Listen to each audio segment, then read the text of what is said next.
आज की मुरली का सार है, मीठे बच्चे सवेरे सवेरे उठ याद का अभ्यास करो, याद में बैठने का अभ्यास डालो। भोजन पर भी एक दो को बाबा की याद दिलाओ। सवेरे का तो सर्टिफिकेट मिल सकता है, राइट? और भोजन पर भी वो थोड़ा कम अटेंशन रहता है कि रहता है। भोजन पर भी एक दो को बाबा की याद दिलाओ। याद करते करते तुम पास विद ऑनर हो जाएंगे। दिन भर में याद की अटेंशन रहे तो पास विद ऑनर हो जाएंगे। प्रश्न है, किस एक कमी के कारण बच्चों की रिपोर्ट बाप के पास आती है? कौन सी रिपोर्ट आती है? एक तो हम अपनी कोई गलती होती है तो बाबा को लिखते हैं, पर जनरली वातावरण कौन से एक स्वभाव के कारण बाबा तक भी रिपोर्ट आती है? कौन सी बात होगी? कौन सी बात की रिपोर्ट बाबा के पास आती होगी? किसी की भी, चाहे स्टूडेंट की, चाहे निमित्त कोई भी है। कई बच्चे अभी तक प्रेम स्वरूप नहीं बने हैं, क्योंकि जो भी आता है वो ये सोचता है कि जो भी निमित्त है वो प्रेम से बात करे। कभी बहुत बिजी होते हैं, कभी टेंशन होती है, या कभी स्वभाव भी ऐसा होता है। तो कई बच्चे अभी तक प्रेम स्वरूप नहीं बने हैं। मुख से दुख देने वाले बोलते रहते हैं, इसलिए बाबा के पास रिपोर्ट आती है। बच्चों को बहुत प्रेम से चलना है।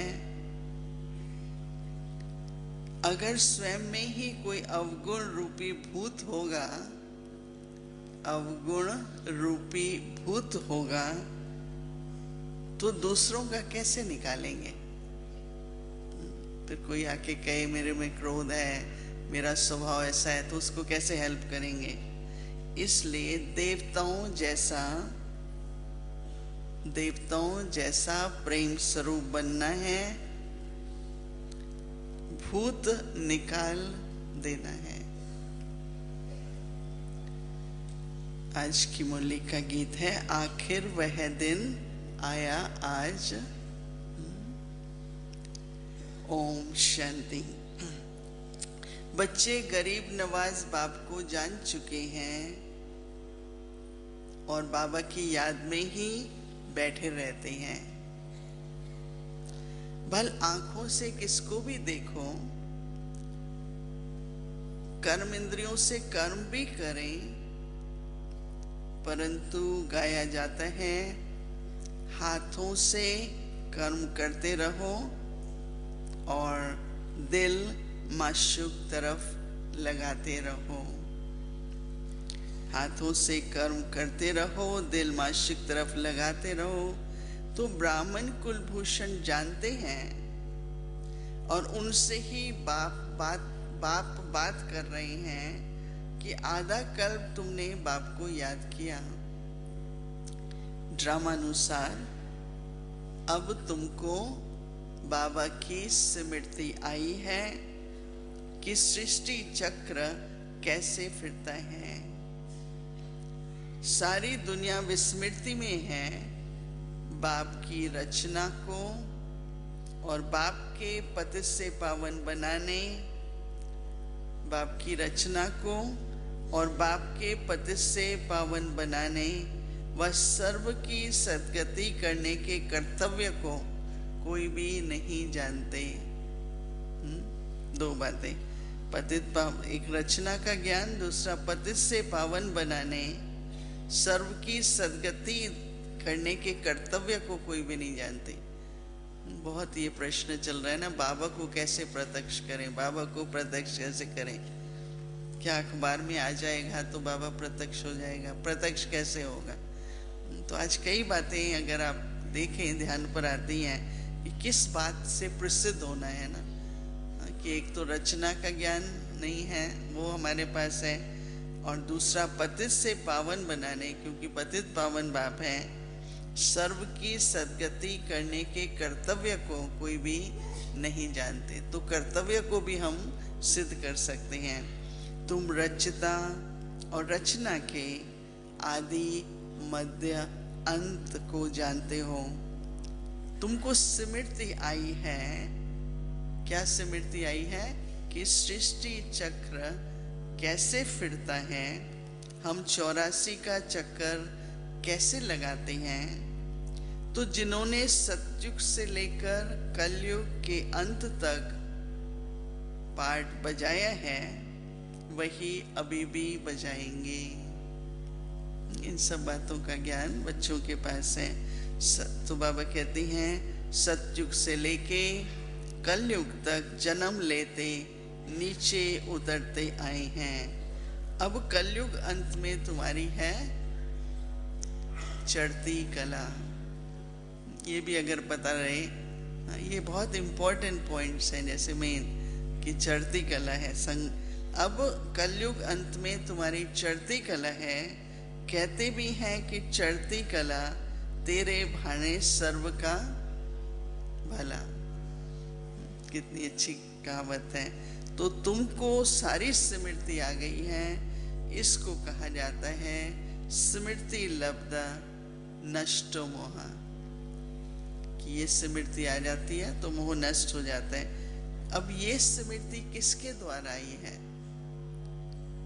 पहले बाबा हमेशा कहते थे कर्तव्य सिद्ध करो, कौन आया है, कौन है, क्या कर रहा है।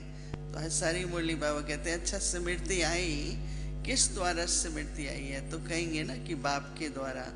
तो अपने आप स्मृति नहीं आई है, विस्मृति अपने आप हो जाती है, पर अपने आप स्मृति नहीं आई है। तुम जानते हो कि हम आत्मा परम पिता परमात्मा की संतान है। यह शरीर तो लौकिक बाप ने दिया, तो परलौकिक बाप कहते हैं कि ये पुराने शरीर का भान छोड़ो। जैसे सर्प पुरानी खाल छोड़ता है और नहीं लेता है, तो यह बात सतयुग से लगती है। तो तुम भी सतयुग से लेकर खाल छोड़ना शुरू करेंगे। सतयुग में जो शरीर छोड़ना होगा, सतयुग से लेके वैसे होगा जैसे स्किन जो है खाल छोड़ना शुरू होंगे। अब तुम्हारा अंतिम जन्म है, तो बाबा कहते हैं, क्या कहते हैं बाबा, कि बाकी थोड़ा समय है, तुमको धीरज मिला है, तुम खुशी में हो कि हम फिर से बाप द्वारा सुख का वर्षा पा रहे हैं। सुख का वर्षा तो बाप द्वारा ही मिलेगा। ये भी बहुत अच्छी पॉइंट है कि सुख कहाँ से मिलेगा?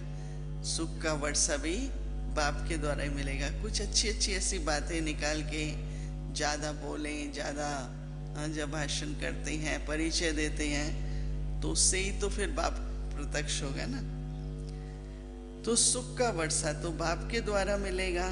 तो ये बात कोई मनुष्यों की बुद्धि में नहीं आती। वह लक्ष्मी नारायण के मंदिर में जाएंगे तो उनकी बुद्धि में ये नहीं आएगा कि ये कौन है, जानने की भी कोशिश नहीं करेंगे। वो तो जाएंगे, नमन करेंगे, पूजा करेंगे।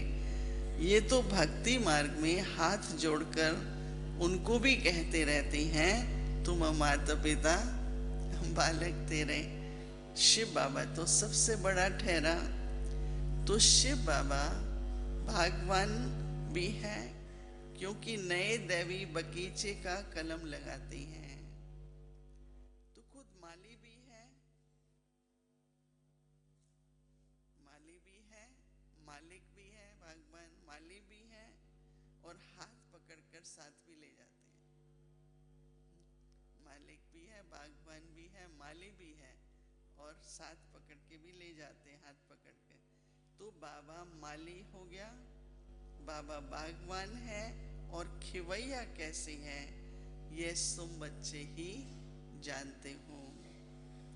तो ये सब अनेक नाम हैं, उनको लिबरेटर भी कहते हैं और याद भी उनको ही करना है। कितने संबंधों, कितने कर्तव्यों से बाबा को हमको याद करना है। बाबा कहते हैं यहाँ तुम आते हो तो शिव बाबा को याद करके आओ। हमने तो शिव बाबा को अपना बनाया है, ब्रह्मा ने भी उनको अपना बनाया है, तो हम उनको ही क्यों ना याद करें। अपना बनाए तो फिर दूसरी को याद क्यों आनी चाहिए ना। चित्र में भी दिखाया है कि सभी शिव को मानते हैं। बाबा आत्माओं से बात कर रहे हैं, आत्मा न कहे जीवात्मा कहेंगे, क्योंकि आत्मा अकेली है तो बोल तो नहीं सकेगी ना। तो जीवात्मा कहते हैं शरीर के बिगर आत्मा से बात नहीं करती। तो परम धाम में क्या परमात्मा आत्मा से बात करेंगे? भगवानो वाच्य या आपस में कहाँ बात करेंगे, ऊपर तो नहीं करेंगे ना। तो बाबा कहते हैं कि परम धाम में क्या परमात्मा आत्मा से बात करेंगे? भल कह देते हैं क्राइस्ट को परमात्मा ने भेजा, परंतु वहां परमात्मा कोई बोलते तो नहीं है कि तुम जाओ अभी, न इशारा ही दे सकते हैं क्योंकि कोई मूवमेंट ही नहीं है वहां पर। परमात्मा बोलता नहीं है, वहां इशारा भी नहीं होता है, लेकिन ड्रामा अनुसार आत्मा आपे ही पार्ट बजाने नीचे आ जाती है। तो बाबा कहते हैं क्योंकि आत्मा में पार्ट भरा हुआ है ना, तो सारा नूंद हो जाता है और जब फिर प्ले करता है। हम आत्मा में पार्ट भरा हुआ है तो आत्मा नीचे आती है, शरीर धारण कर फिर पार्ट बजाती है। बहुत लोग समझना चाहते हैं कि क्या होगा वहां पर, संकल्प भी नहीं आएगा, कोई इशारा भी नहीं दे रहा, कोई कह भी नहीं रहा है, तो आत्मा कैसे एकदम कैसे नीचे आ जाती है। तो बाबा कहते हैं वो जो पार्ट भरा हुआ है तो उससे वो आके अपना पार्ट बजाती है। शरीर का नाम तो सबका अलग है, आत्मा का नाम तो आत्मा ही है। तो हम आत्मा एक शरीर छोड़ दूसरा ले पार्ट बजाती हैं। अब हमको सिमरती आई है, ये जो बाबा सुनाते जाते हैं ना, ये हमको सिमरती आई है और कोई की याद नहीं होनी चाहिए, क्योंकि पुरानी दुनिया में पुराना पार्ट, पुरानी दुनिया में पुराना पार्ट, पुराना शरीर छोड़ नई दुनिया में जाना है। तो अगर दूसरी याद आती है तो कर्म बंधन की, उसकी तो वो पुराना पार्ट है ना, तो उसको तो छोड़ना है। वहां नया शरीर हमको मिलता है, तो इससे अभी मतलब निकलता है। बाबा कहते हैं इस समझाने का अर्थ है, इससे मतलब निकलता है कि अभी 5 विकारों को छोड़ना है तो कितनी मुश्किलात होती है। कईयों को कोई संस्कार, कईयों को कोई कर्म बंधन। देखो बच्चे लिखते हैं बाबा, काम और क्रोध का तूफान आता है तो बाबा कहते हैं बच्चे, क्या सहज युक्ति बाबा देते हैं, बच्चे दे दान तो छूटे ग्रहण, ग्रहण लगा हुआ है, दान करते जाओ ग्रहण छूट जाएगा। तो इस समय आत्मा पर ग्रहण लगा हुआ है। पहले तुम 16 कला संपूर्ण थे और अब है 9 कला।